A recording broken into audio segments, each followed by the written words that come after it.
Good evening. I would like to welcome everyone that's here to our regular City Council meeting on September 5th, 2023. We'll start with a roll call, please. Councilmember Dennehy? Here. Councilmember Schmischer? Here. Councilmember B. Smith? Absent. Councilmember Stein? Here. Councilmember Tracy? Here. Councilmember Worthington? Here. Mayor Pro Tem Hamrick? Here. Mayor Smith? Here. Can we all please rise for invocation by Alicia Swearingen from the Royal Gorge Vineyard, and then we'll have the Pledge of Allegiance. Yeah, Father God, we just thank you for our city and this creation that you've given us, Lord. We thank you for everyone who serves in our community, and we pray right now for each of their families and each of them that they would continue to be directed and guided by you. Lord, we just love you, and we invite you right now to come. In Jesus' name, amen. Amen. I pledge allegiance to the flag of the United States of America and to the republic for which it stands, one nation, under God, indivisible, with liberty and justice for all. Thank you. Do we have anyone in the audience today who wishes to address City Council on any issue or anything that isn't already on the agenda? Seeing none, we'll move on to council member announcements. Councilmember Schmischer. Thank you, Madam Mayor. I've had the pleasure of representing council on the Creative Crosswalks Committee, and as folks probably know, public voting closed. We had over 550 responses, which is pretty fantastic. And we are super excited to be bringing that to council as the recommendations, essentially the top vote getters from the public at the next city council meeting. Oh, I don't know if I can wait that long, because I voted too. I want to know who the winners are. That's awesome. Thank you for being a part of that process. Mayor Pro Tem Hamrick. Thank you, Madam Mayor. We do have Carol Lynn coming up Wednesday morning, and so we need to think about who's going to attend. If anyone has the availability, please let me and John know, and we'll plan accordingly. Tomorrow morning, That would be tomorrow. 8:30 a.m., yeah. It goes so fast. I think I can. I just have to check one thing, but I'll let you know after the meeting. Awesome, thank you so much. All right, any more announcements? We're going to move on to our next item, and this is a very exciting moment. I'd like to invite Lisa Stutz from the museum. We have an amazing volunteer we'd like to recognize, Ron Taylor. Come on up, Ron. Thank you, Mayor and City Council. On behalf of the staff at the Royal Gorge Regional Museum and History Center and the Friends of the Museum and you, City Council, I would like to take this opportunity to recognize one of our more loyal and dedicated volunteers, Ron Taylor. He has volunteered at the museum for 18 years and has logged in, we estimate, about 1,800 hours. In his 18 years at the museum, he has provided a very valuable resource or service to the museum, logging in countless hours, sitting in front of the microfilm reader, trying to look up newspaper articles on any subject that we would ask him to help us find, or obituaries too. And sometimes with very limited dates, ranges, time periods, or even roughly topics. To date, it's probably no coincidence that around the same time Ron had told us he was moving to Arizona, the printing functions on both of our microfilm readers have ceased to work. Likely out of protest. I want to personally thank Ron for all of his dedication in trying to find obituaries and newspaper articles using the microfilm reader. If I had to do that, I would probably have lost my eyesight several years ago. But on top of being a dedicated volunteer with the museum, Ron has personally donated over 700 different artifacts to our museum. He would purchase these items at local garage sales and estate sales, and even on eBay. This is by no means a prerequisite for being a volunteer. He just did because he saw the value of sharing these artifacts with our community, and he believes in our mission. So with that, I would like to present to Ron a small little plaque from our volunteers and a larger plaque for all of your time and dedication to the museum. And just in case in Arizona you missed the sound of the microfilm reader, we've recorded 6 minutes of that sound for you. Just in case, if you miss us, you can always play that. Thank you so much.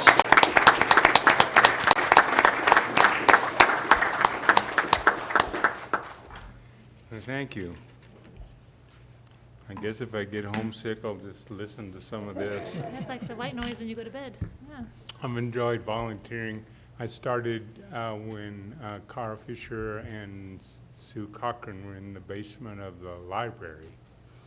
And then we soon moved over to where we are now. I find it an honor to be with all the other volunteers at the museum. Wonderful people that do really good work. And I don't know if anyhow, I wanted to thank George and Loretta and Maisie. We all volunteered on Friday afternoon, and we had loads of fun. And we did do some work too. But we really had a good time, and it made it fun to come in and do what we needed to get done and what jobs that they gave us. I also want to thank the paid staff from Sue Cochran and Natalie and Nancy Messimer to now Logan and Jessica and Brandon. And they were all easy to work with, and you really wanted to do a job. And I thank Lisa, because, you know, it always starts at the top, and she sets such a good tone and atmosphere at the museum. And it's just the right balance of getting the stuff done and having a good time, too. And that was fun. I appreciate that. I guess that's all I have to say. Well, Ron, before you go, I have to ask, 700 artifacts that you found at garage sales and estate sales. What kinds of things were you looking for? What kinds of things did you find? Well, if it said Canyon City on it, I wanted it. But you know, after I started, I said, I better set a financial limit here. But I would just go to Florence and on eBay and places, and you find old milk bottles, old pop bottles from Stockton and Company. And when Shadow Hills closed down, I got the old wooden sign that was out by the highway, and I drove by Canyon Glass on South 9th, and they were closing, so I went in and said, "Can I have your sign?" And they said, "Okay." And when Walt's Appliances closed down, I went in there and bought that sign from him. So it's just fun. I enjoy doing that. And I didn't realize there was 700 items, and I probably could have bought a much nicer house down in Arizona. Now that I think about it, no, I really enjoyed doing it. And I told Lisa, when I get to Arizona, I'm still going to go look for Canyon City stuff. If I find something, I'll mail it back to them. But I appreciate my time there. Wonderful. Ron, could we take a picture with you? Is that okay? Oh, sure. Come on up.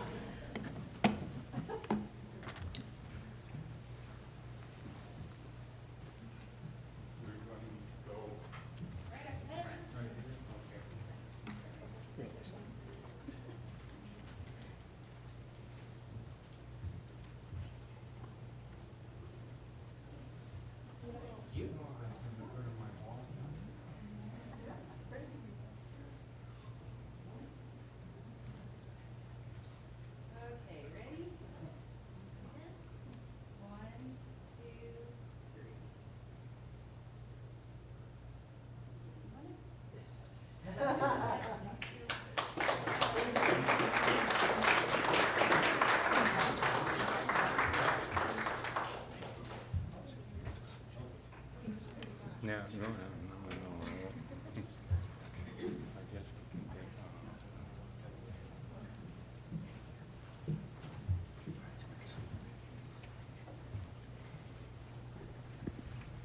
Next, I would like to invite Chief Schick up for our Police Department new officer introduction and employee recognition.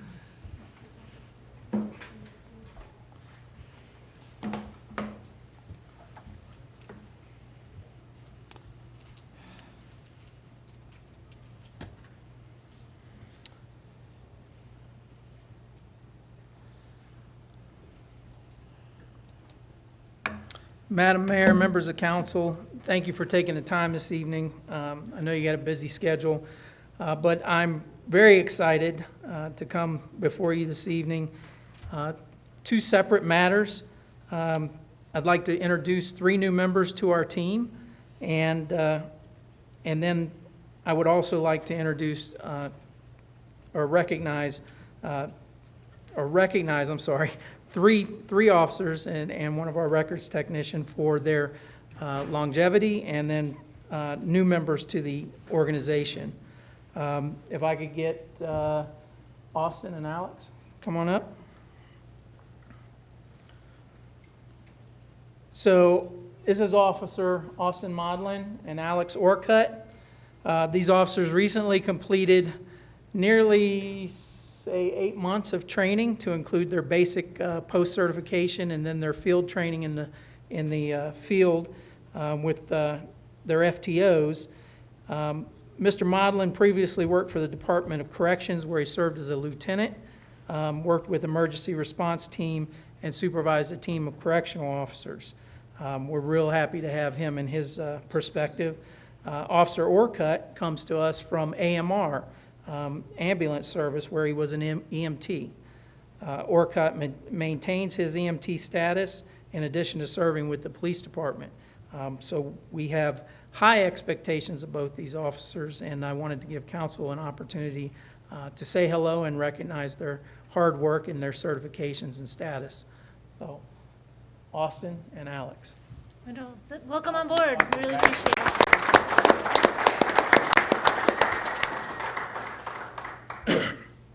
Thank you. The next team member that I want to recognize, and I apologize, he was not on your agenda this evening, but I felt like an opportunity presented itself, and we certainly wanted to make hay with that. So I'll call Joey and Kathy up. Awesome. So Joey is our peer support canine, and this is his handler, Kathy Heron. She's our current one of our records technicians, and she's a retired CCPD officer. Joey is our latest addition in helping build support, emotional resiliency in the agency. Joey's available to help reduce both stress and trauma on the job, and for all first responders in our region.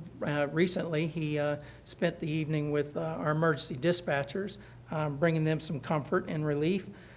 Joey is expected to complete his peer support training this year, and we endeavor to take him and introduce him into the courts to help some of our more vulnerable victims who struggle and are having a hard time just be a little more comfortable with the courtroom surroundings and the processes. So we're very excited to have Joey and Kathy on board as well.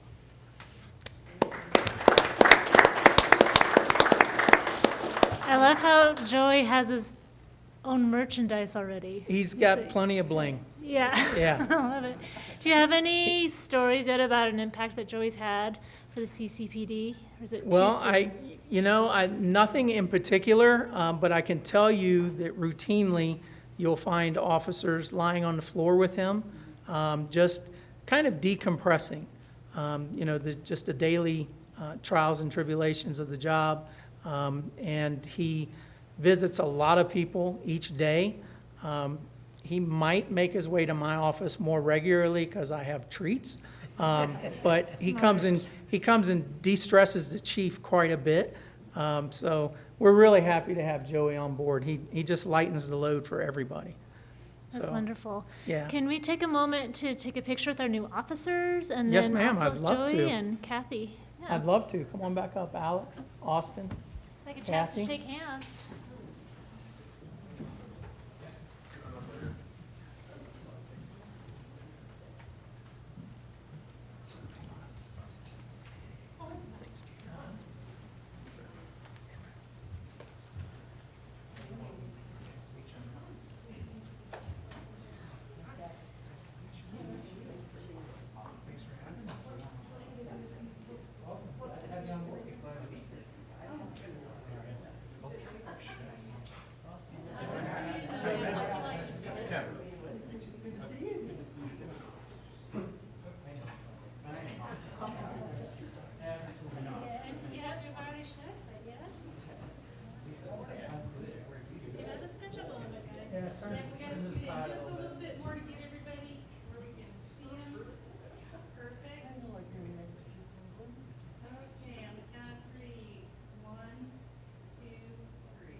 Next, if I could get Ruth and Gary and Brian up here.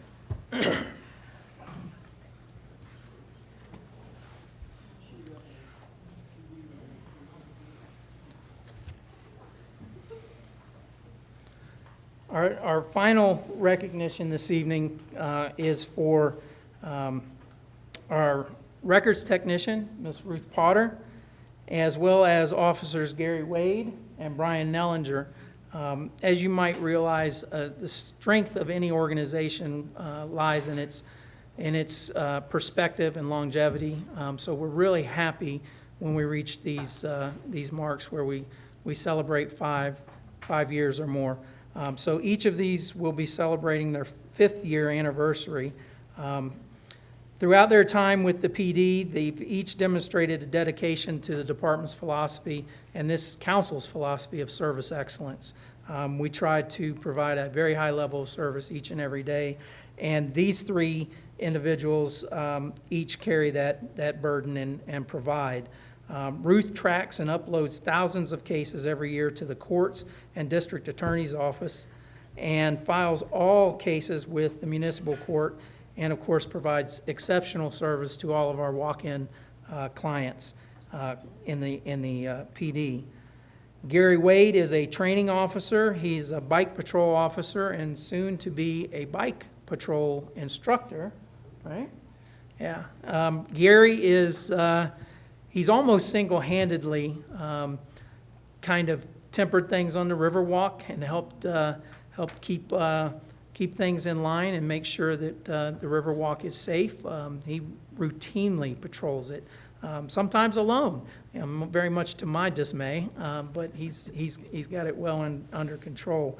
Officer Nellinger is also a training officer, and he is an active bystander for law enforcement, our ABLE program, which central focuses on de-escalation of situations. I'm very proud of Brian. He's recently developed a byproduct of ABLE to transition into other organizations within the community. So very shortly, we're going to provide this training to help with fact-based intervention techniques and de-escalation for county DHS, and I believe I've talked with Mr. Carochi. We're going to provide it to the county, and we're also going to provide it internally within the city. So very proud of him for that. That's been a huge undertaking that he's worked on for several months, and it's going to bring some resiliency to our community at large. So with that, I would like to offer Brian and Gary their 5-year certificates and their pin. Congratulations. Gary, congratulations. and Miss Ruth, her certificate, and these lovely flowers that Jamie went to the store and got for me. Thank you. That's awesome. Go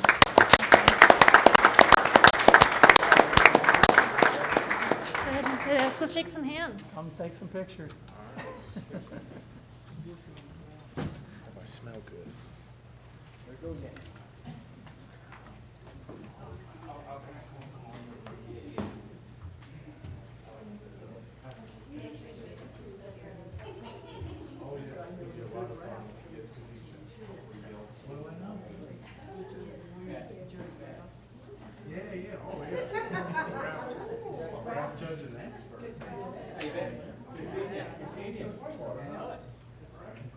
Young lady, I see you over there.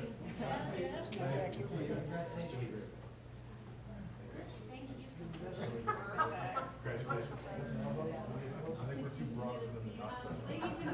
I know you guys.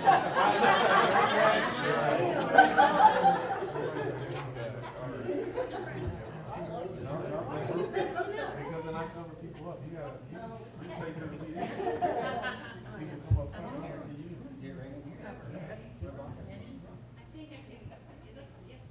Ready? 1, 2, 3. Thank you, guys.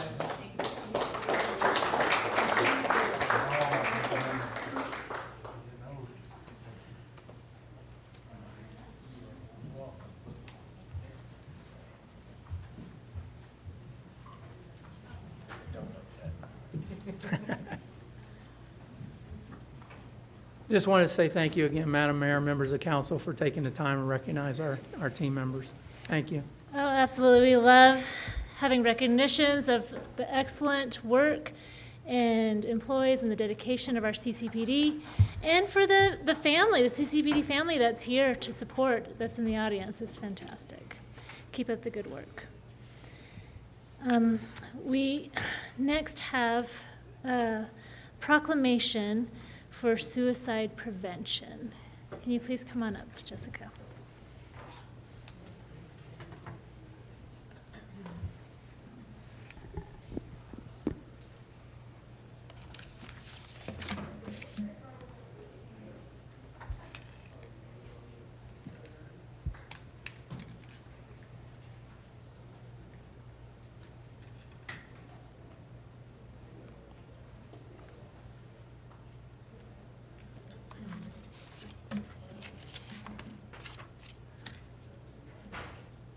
You want me to read the proclamation, or are you guys going to read it? It's whatever you prefer. I'm happy to read it. Sure, that would be wonderful. Canyon City Mayor's Proclamation, National Suicide Prevention Month, September 2023. Whereas Canyon City is home to more than 17,000 people, a place of destination for thousands of visitors annually, and the site of about a dozen state and federal correctional facilities. And whereas the Fremont County Coroner reported 19 suicides were investigated in 2021, 2 of which were offenders in the state or federal prison. And whereas Fremont County's average number of deaths by suicide typically is 24 to 30 per year. Whereas 90% of those who died by suicide had a diagnosable mental health condition at the time of their death, according to the American Foundation for Suicide Prevention. And whereas in 2020, suicide was Colorado's 8th leading cause of death and the 2nd leading cause of death for ages 10 to 44. And whereas 8 times as many people died by suicide in 2019 than in alcohol-related motor vehicle accidents. And whereas on average, there are 132 suicides per day in the U.S., and whereas 54% of Americans have been affected by suicide in some way. Now, therefore, let it be proclaimed by Canyon City Mayor Ashley Smith that September 2023 is hereby designated as National Suicide Prevention Month in Canyon City. Mayor Smith and the Canyon City Council do urge all people of Canyon City to become educated on suicide prevention awareness and support those affected by suicide during this month and throughout the year. Signed this 5th day of September 2023. I just kind of want to say thank you guys for having me here. This is the 7th year for us to do the suicide proclamation. Carrie Canterbury is the one that got this started and updates the proclamation every year, so a thank you to Carrie for always doing that for me. I do want y'all to know this never gets easier for me. This year, for some reason, seems a little more difficult. I was just telling my friend, I usually want to make up an excuse and cancel last minute, but here I am. I realized as I was preparing and looking back that I said the same thing last year. I'd first like to start by inviting everybody here to our 7th annual Fremont County Out of the Darkness Community Walk, hosted by the American Foundation for Suicide Prevention. The walk takes place this Saturday, September 9th at Centennial Park in Canyon City. Registration and check-in begins at 9 a.m. The walk is a few miles along the beautiful Arkansas River Walk. We will have a silent auction, a memory board where you can post pictures of your loved ones or write a message or their name. I always say this is an event of hope, healing, and connection. Walk information can be found at afsp.org/Fremont, and I really would like to see you guys come and support us this year. Why I'm involved with the walk and suicide awareness. For those here today that do not know, my 18-year-old son died by suicide on June 18th, 2014. Dalton was truly an amazing young man. He was kind, quiet, funny, smart, and handsome. He graduated the 2014 Florence High School valedictorian and was going to attend the Colorado School of Mines that fall to pursue a degree in chemical engineering. I thought to myself as I was preparing, I don't have any new pictures of Dalton or a new story to share. Unfortunately, that's one of the tragic and sad things about suicide.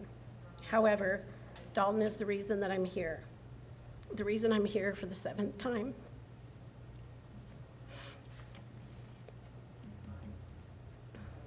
I have to continue to share his story and be his voice and be the voice for so many lost to suicide. I'm not an expert. I'm a mom whose son died by suicide. Some of you know I tend to overthink these things as I prepare and think about what to say and what to write about. I thought about sharing statistics and numbers, but wanted to share something that makes it real for you all, that puts a story with the number or that statistic. My son and so many others had plans. I'm sharing from a Facebook post I made in 2020 and shared again this year about our kids that had plans and had a future. For us, we had our last family camping trip June 7th, 2014. S'mores, hacky sack, listening to music, playing cards. We had planned to go shopping for dorm room stuff, college stuff. 11 days later, he was gone. Most of the comments I'm going to read also had a picture. I wish I had prepared a little better and could have showed you that. From my friend Carrie Stevens. This is the last picture taken of Kobe, Wednesday, March 25th, 2015. He had just gotten his license as he turned 16 only 3 days earlier and was driving to a friend's house to hang out and then go lift weights.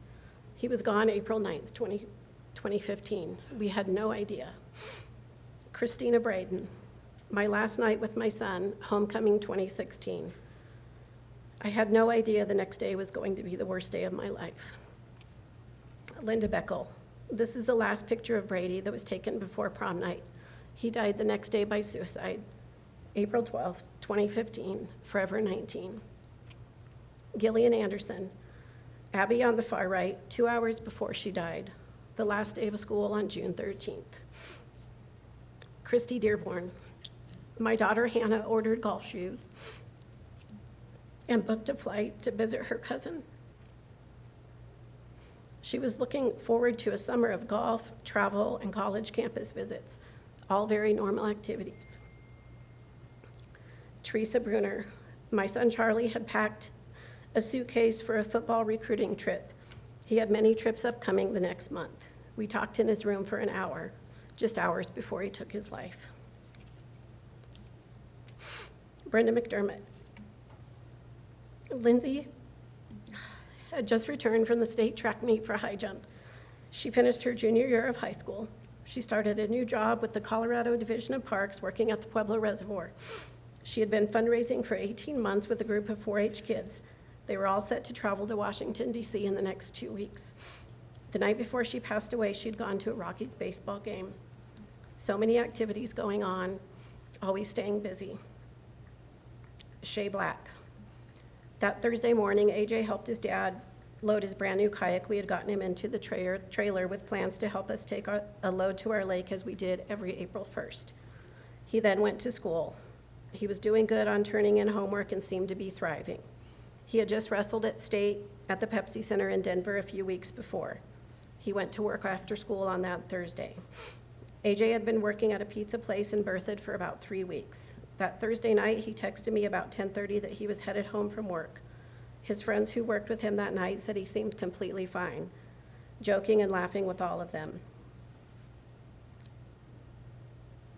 I heard him come in that night, but it was the one time I didn't get up. Alan, his dad, did. I could hear their conversation in the hallway. AJ asked his dad if he would help him change the oil in his car the next weekend.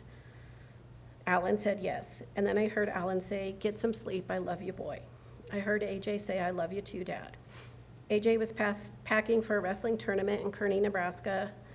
We were leaving for Saturday morning. He was also packed for a turkey hunting trip to Kansas that week after wrestling. It was spring break. He was packed for 2 trips.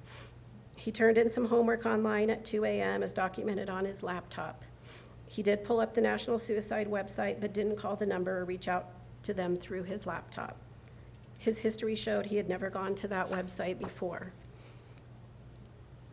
His turkey shotgun was in his room because he was cleaning it for his trip, a fact that my husband and I still cannot move past, that he didn't think to put it away. AJ was gone by a self-inflicted gunshot by 3 a.m. His room is 10 feet away from ours, but we don't remember hearing the gunshot. Our dog woke us up. All of these kids had plans. One of my messages is, if it can happen to my family, it can happen to yours. I ask that you please talk to your family and friends, your coworkers, ask questions. If you are concerned about them, ask questions 2 or 3 times. If someone seems distant, check on them. Ask, how is your mental health? If someone asks you, be honest. You are not alone. Hope is always there, sometimes just around the corner. I can't bring Dalton back. The most I can do is honor his life by saving another life. Thank you again for doing the proclamation every year and letting me come here and speak. Thank you for coming here in all the years, and we've been together for so long and doing this that I do feel like I know your son Dalton and that you keep his memory alive for us. It is an incredibly, I think, important topic. We are all touched by it in one way or another. Just want to reiterate that the Walk for Hope is September 9th, right? Correct. September 9th at 9 a.m. Also, Sylvista Health is doing a showing at the movie theater on September 21st in Canyon City. And it is about suicide awareness. It's free. It's by an independent filmmaker, John Padilla. It's called Mountain in My Mind, 2, Tragedy into Triumph. And it is about addressing mental health challenges and telling the story from the unique perspective of the ski and outdoor recreation industry.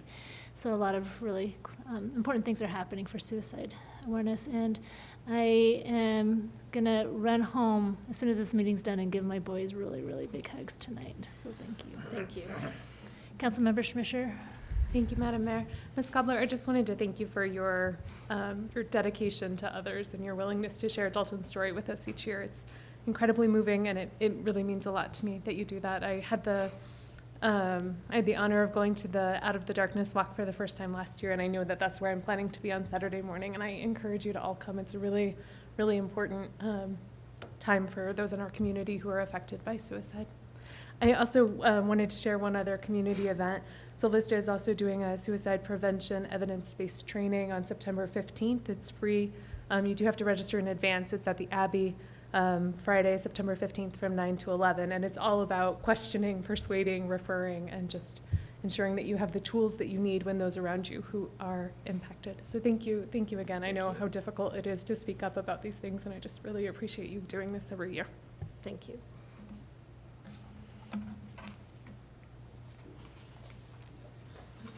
It is time for us to go over the consent agenda. Ryan, if I can turn the time over to you, please.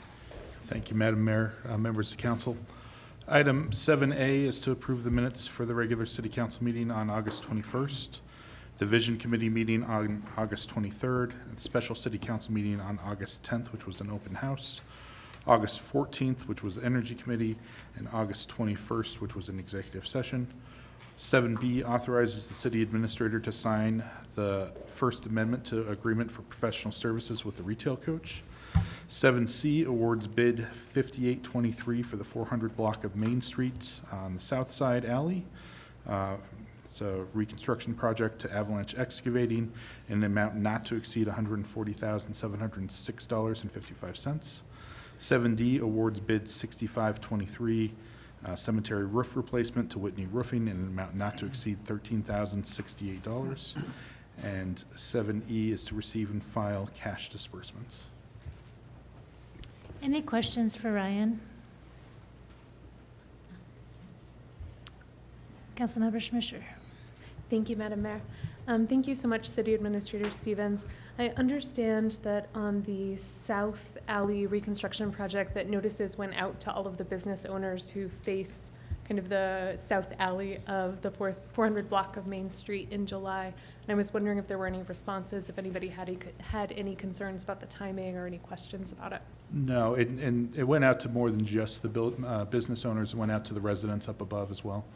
I think the only response that I'm aware of is, one of the business owners is planning to do some sewer line replacement at the same time. So knowing that the project was coming, they planned some other work. Oh, that's fantastic. Thank you so much for reaching out to them, and thank you so much for continuing to move forward on all of the alley reconstruction projects. And for those that are new to council, this was a promise that City Council made to downtown business owners when the bump outs were first put in to improve the alley access for the businesses downtown, because they did lose that center median where some of those drop-offs were taking place. So you basically do a block a year, is that right? We try to do 2 blocks a year, Two but blocks a year. I think this year we just got one. We have one that's scheduled. Okay. If there's no further questions, I'd like to entertain a motion to adopt the consent agenda and agenda. Madam Mayor, Yes. I would like to move to accept the consent agenda and agenda as written. Second. There's been a motion and a second. Any discussion? Call vote. Councilmember Dennehy? Aye. Schmischer? Aye. Stein? Aye. Tracy? Aye. Worthington? Aye. Mayor Pro Tem Hamrick? Aye. All right, we are ready to move on to City Administrator's report. All right, thank you, Madam Mayor.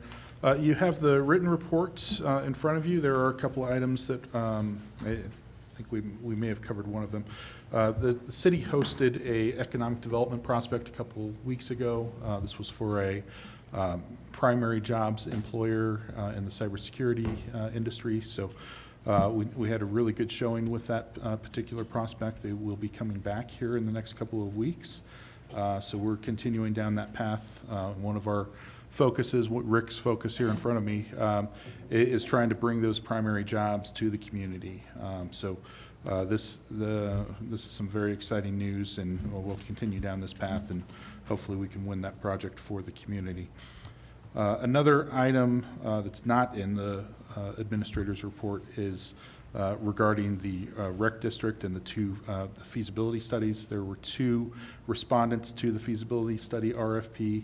We interviewed some of those respondents last week, and I anticipate that there will be a request from the rec district to the city council at the next meeting here in 2 weeks. Awesome.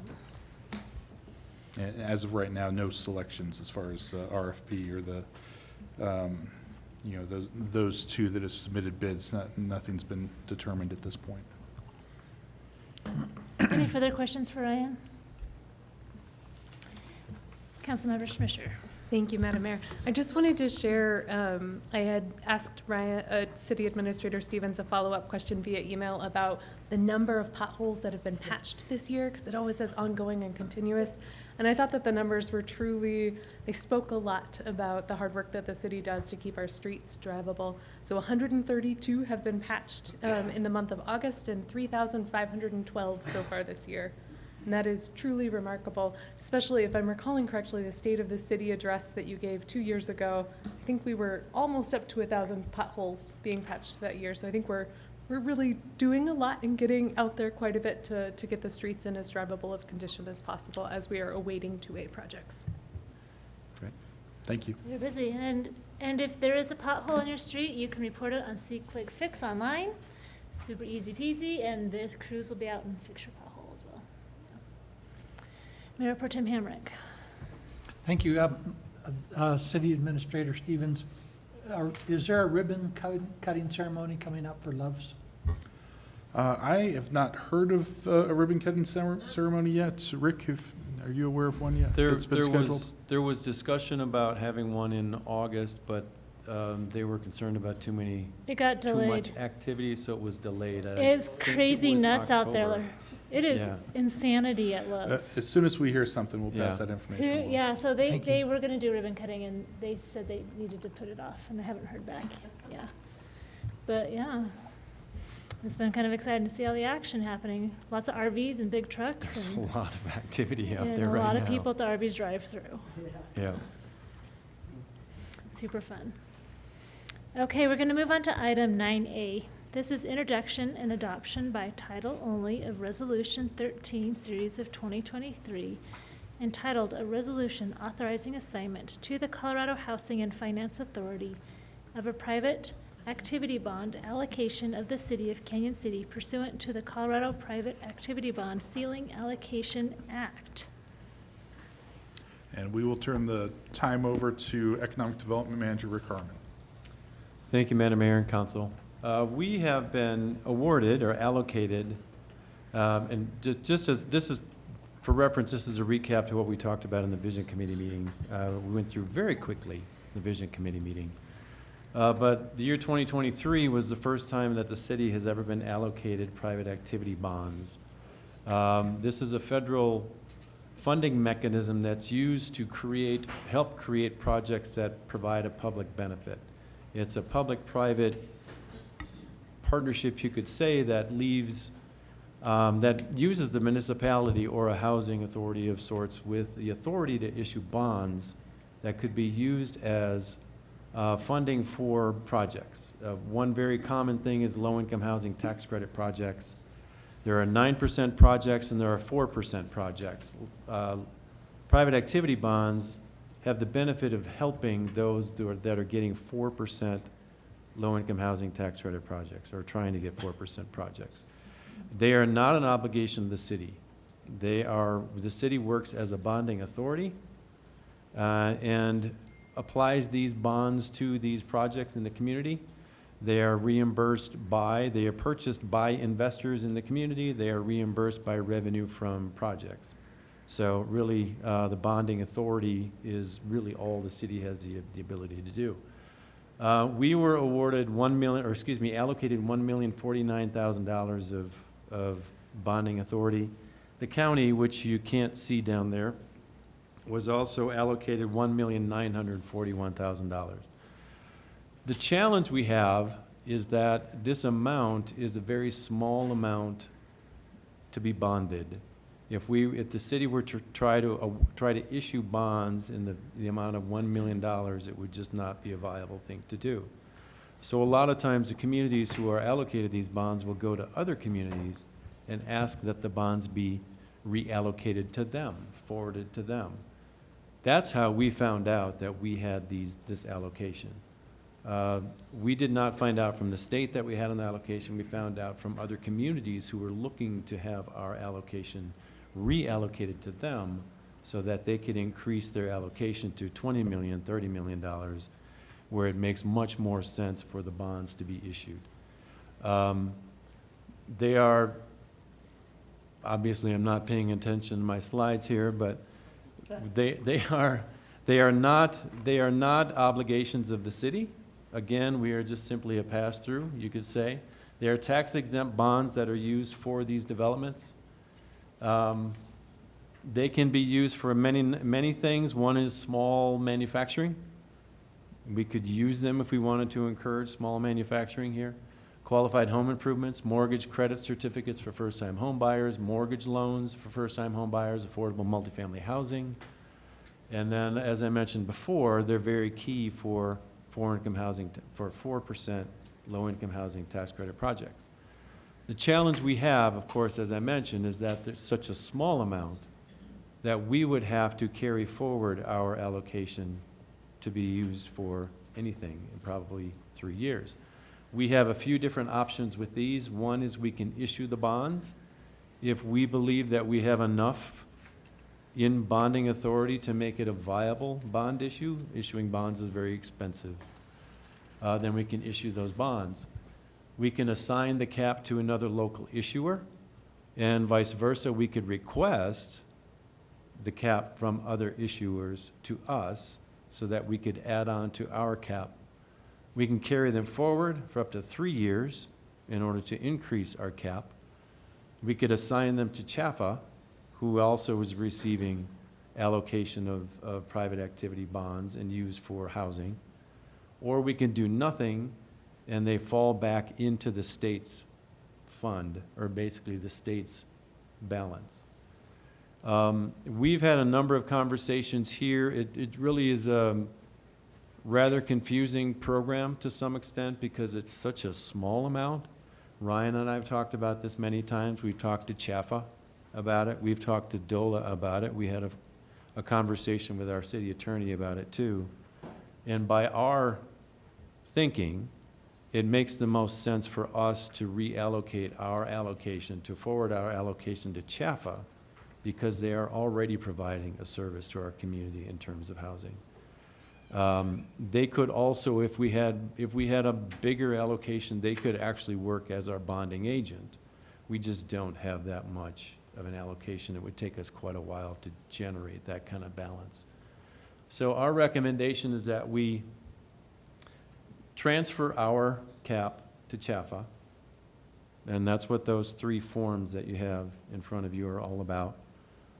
And then we allow CHFA to do their good work in our community and assist with that good work in our community. And at CHFA right now, they're spending private activity bonds, their private activity bonds in our community already, to the total of $13 million plus, 13.8 in 2021, 13.9 in 2022, and then to date in 2023, 4.7. These are all in single-family loans. We do have online with us today Denver Ma from DOLA, or excuse me, from CHFA, and also Caroline Tranny from CHFA to answer any questions you may have. Denver Ma is their Director of Finance, who knows private activity bonds inside and out, and we've met with him as well to talk about these. So happy to take any questions. We have some authorities online that can help.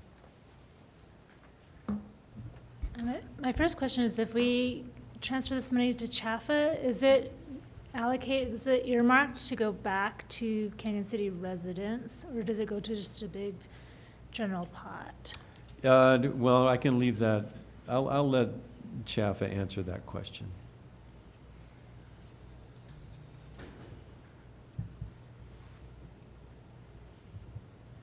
You can get Denver in there too, Brandon. So it looks like we've made it so both Caroline and Denver have the opportunity to address council. Yeah, Denver, would you like to address the question?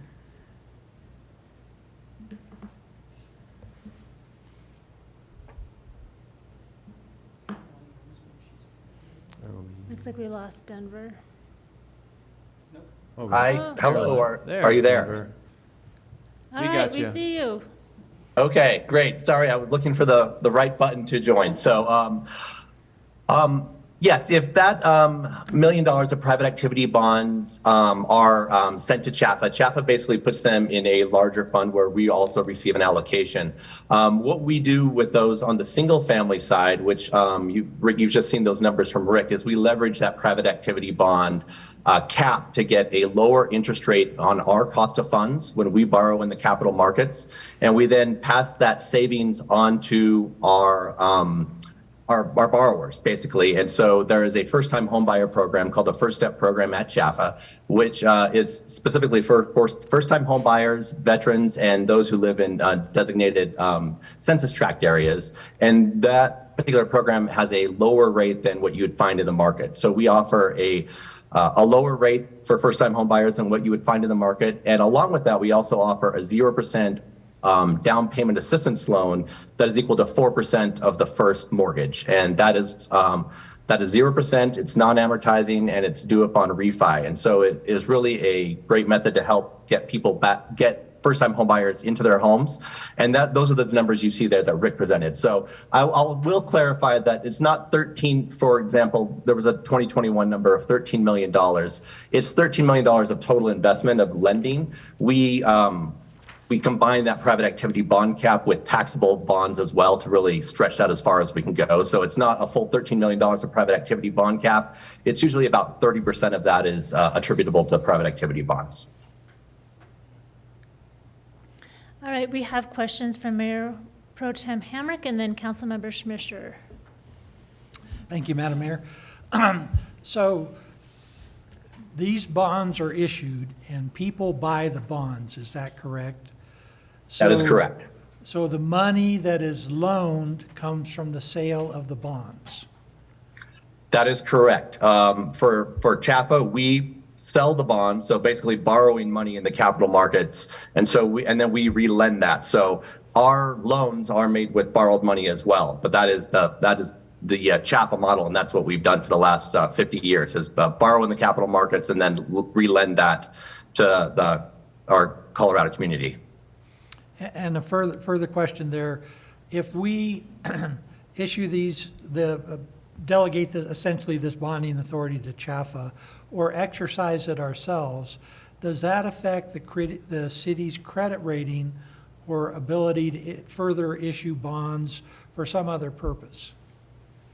Well, there is a distinction between private activity bonds, which for this purpose, and if the city were to issue any private activity bonds, they would be in the form of conduit bonds, which means that your name is on there as issuer, but you don't hold any obligation. CHAFA usually will issue conduit bonds as well, meaning the obligation is really on the borrower's side, but CHAFA has the authority to actually be the bond issuer. This compares to governmental bonds where you would issue bonds for a library or roads or something like that, that does not have a quote private purpose. For this particular purpose, there is a private purpose. There's a private owner in the end that either of affordable housing or the first-time homebuyer themselves are the private entity that receives a benefit from these bonds. Thank you. And one further question, if I may. If there's a default on the bond, who loses the money? A default on the bond would be the investor who bought the bonds. But I will also just clarify as well that if there happens to be a transfer or a reallocation to Colorado Housing, Canyon City is no longer responsible in any way with those private activity bonds. So the final issuer has their name on the bonds, and we're the ones who would deal with the IRS. But the borrower themselves would be the obligor, and the loser would be basically the investor of those bonds. And so CHAFA has a high credit rating, and so we are able to leverage that credit rating and issue bonds with a very attractive yields we're able to then lend at attractive yields as well. Thank you. Councilmember Schmischer? Thank you, Madam Mayor. I had one question for Economic Development Director Harmon and then a question as well for our CHAFA representatives. I understood from the very helpful CHAFA PAB guide that CHAFA if local issuers assign their volume caps to CHAFA, the CHAFA can use that for specific projects in the community if we so ask them to. I'm assuming that we do not have any specific projects that we have identified that we would like CHAFA to use these funds for. Is that correct? We could always probably argue that there's projects we can use the money for. It's more a matter of, did we have enough to provide any benefit, true benefit to make anything happen now? You know, our discussion was, do we have, is 1 million enough, or even if we were to ask for the county to allocate theirs to us, is 3 million enough to benefit now in the time frame that we had to spend the funds? Yes. It's more like it's much more of a longer-term planning tool, and is the way we were looking at it. So it just didn't quite, it didn't fit. I mean, if the administrator can probably chime in on this too and share his thoughts, but it's a little more complicated, I think, than that. So, I mean, I understand that we don't have enough funding to issue the bonds ourselves, and even if we were to do a carry forward, it would require probably more staff to meet all of the IRS and DOLA requirements that come along with issuing bonds. My question is more, if we were to allocate the funds to CHAFA, I understand from CHAFA's very helpful website that one of the things that they can do is bond things out for us for a specific project. So I was just wondering if there were specific projects that we had in mind, or even if it isn't this year, if we may in the future, assuming that we are lucky enough to receive this volume cap again. Yeah, I think some of that goes back to what Rick was saying earlier. You have to have enough in order for CHAFA to be able to do a specific project if that's the route that we went. I don't know what CHAFA's specific policies are regarding earmarking allocated funds that are passed over. I think you probably have your own policies regarding that, and I'm not sure exactly where on the website you may have seen something that's. Oh, sure. Yeah. So the experts are here. Yeah. Looks like Denver has an answer. Yes, I am. What CHAFA, what we really want to do with private activity bonds is get them out in the community and use them as soon as possible, because there's an expiration date on them, that you can carry them over for 3 years and then they expire, meaning they're gone. So it's a use it or lose it situation. And we also want to get them out in the community as soon as possible, mainly because we are in the middle of a really housing shortage in Colorado. And so we try to expedite and make sure we can allocate as efficiently as possible. One of the policies, or one thing that we do when we work with these communities and ask for a transfer, is that if there happens to be a multifamily project in your community, that you can note that in your resolution, and that if that project is awarded tax credits from CHAFA, which is a competitive process, and in order to receive tax credits, they need private activity bonds in order to make those tax credits work. We will use your PAB for those particular projects. That being said, we can't hold the PAB for forever. And so what we do is we say we will hold that for the year, and if your project wins tax credits, then we will use that PAB towards tax credits. And if not, we will use it for some other purpose for housing in Colorado. Generally, as you can see from the single family investment we've done in Colorado, that more than $1 million of PAB is invested in Canyon City every year, just in the form of single family affordable mortgages. But we also do that with multifamily projects as well. And just to give you a taste of how big the projects are that we normally see, for the single family, we bond. Most of those bonding sizes range from about anywhere from $125 to $225 million. That's the economics that makes sense, because frankly, with something like that, it almost cost about $2 million to actually issue the bonds. And then on the multifamily side, for multifamily projects and affordable housing projects, the economics really starts working at around $15 million and above. And so that's the size that really makes the economies work. And so, as Rick said, I've often said this is like the movie Up, where we give everybody one balloon to try and lift the entire house up. Really, you need a lot more than one balloon in order to get that house up. And so aggregation makes a lot of sense for the economics and really in able to be efficient in getting the private activity bonds out into the community. Thank you. That's really helpful and actually also answers the question that I had for you, Mr. Ma. I was thinking there could potentially be a project, but Potentially. it's not going to be in a year. Maybe 3 years. And that $1 million would be less than 1/10 of what they would need. I think as we, assuming we continue to receive allocation from the state, as some of these other projects move down the pipeline, we may have opportunities in the future to make that request of CHAFA to, set aside some of that PAB for a specific project. It would that help us have a priority, not just to get the $1 million, but maybe the 15 million or 20 million that project would need?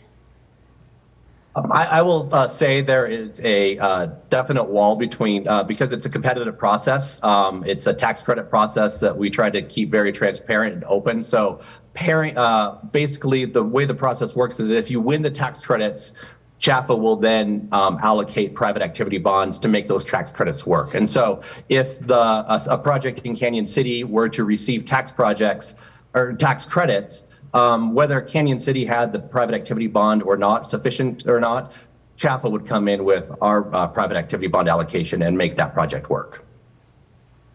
I hope so, because we really need some of these projects. Mayor Pro Tem Hamrick. Thank you, Madam Mayor. So if I understand this correctly, really what's happening is we're talking about $1 million in bonding capacity. That is just money that can be loaned, essentially. I think bottom line is what that means, that we could have $1 million that we could loan if we could issue bonds that didn't cost us $2 million to do it. So all that does is it makes financing available at a slightly lower interest rate than perhaps what you can get on the market. So the real boost for private activity bonds is when it can be coupled with the tax credits, because that's what makes a lot of these low-income housing things go, is the tax credits that go along with favorable financing. If I got it. Yes, that helps.